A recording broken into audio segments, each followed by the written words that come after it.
ഇപ്പോൾ തേവരയിൽ നിന്നുള്ള ദൃശ്യങ്ങളാണ് പ്രേക്ഷകർ കാണുന്നത്.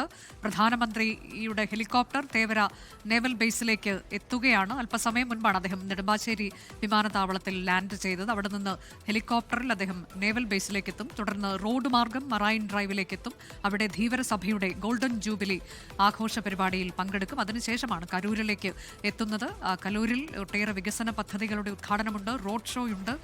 പിന്നീട് NDA സമ്മേളനത്തെ അഭിസംബോധന ചെയ്ത് അദ്ദേഹം സംസാരിക്കുകയും ചെയ്യും. ഒട്ടേറെ പ്രവർത്തകർ അങ്ങോട്ടേക്ക് എത്തുന്ന കാഴ്ചയൊക്കെ നമ്മൾ രാവിലെ മുതൽ തന്നെ കാണുന്നുണ്ട്. കർശനമായ സുരക്ഷയുണ്ട്, ഗതാഗത നിയന്ത്രണമുണ്ട്, കൊച്ചിയിലുടനീളമുണ്ട്.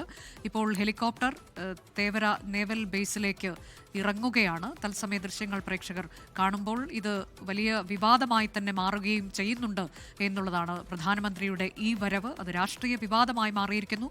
സംസ്ഥാന സർക്കാരിൻ്റെ വലിയ പ്രതിഷേധം പോർമുഖം തുറന്നിരിക്കുന്ന സാഹചര്യം കേന്ദ്രത്തിനെതിരെ ഉണ്ടാകുന്നു. ദേശീയപാത 66ന്റെ ഉദ്ഘാടനവുമായി ബന്ധപ്പെട്ട് അതിൽ കേരളത്തിലെ പൊതുമരാമത്ത് മന്ത്രിയെ ഒഴിവാക്കി എന്നുള്ളതിലുള്ള വലിയ പ്രതിഷേധത്തിലേക്ക് കടന്നിരിക്കുകയാണത്. ലോകത്തെവിടെയായാലും ഏത് സമയത്തും 24 വാർത്തകളും ഓഗ്മെന്റഡ് റിയാലിറ്റി പാക്കേജുകളും എക്സ്പ്ലെയിനറുകളും വിശദമായി കാണാൻ ഞങ്ങളുടെ യൂട്യൂബ് ചാനൽ നിങ്ങൾക്ക് സബ്സ്ക്രൈബ് ചെയ്യാം.